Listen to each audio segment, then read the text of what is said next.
తో ఉన్నవాడు ఏమైనా సాధించగలడా? బాధపడుతూ కూర్చున్నవాడు మరొక అడుగు ముందుకు వేయగలడా? నిన్నటి గురించి ఆలోచించుకుంటూ ఉన్నవాడు తన జీవితంలో ఏమైనా సాధించగలరా? అందుకని ప్రభు అన్నాడు, మీరు దిగులు పడవద్దు, నిన్నటిని గురించి వ్యసన పడవద్దు, రేపటి గురించి చింతించొద్దు, ఏ నాటి కీడు ఆ నాటికి చాలు.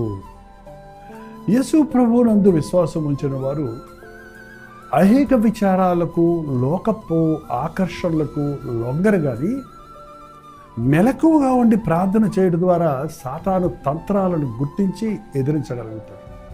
ముఖ్యంగానండి, మనం అంచె దినాల్లో ఉన్నాం, ప్రభు రాకడ దినాల్లో ఉన్నాం. రాకడ సూచనలన్నీ నెరవేరుతున్నాయి.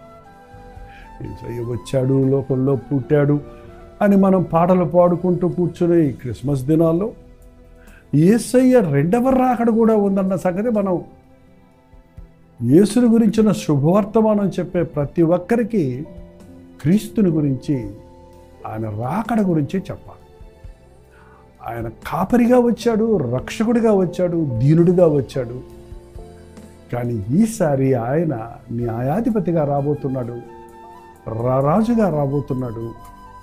ఆయన తీర్పు తీర్చడానికి రాబోతున్నాడు, కొదమ సింహం వలె రాబోతున్నాడని వాక్యం హెచ్చరిస్తుంది. దాని కొరకు మనం, ఆయన రాకడ కొరకు మనం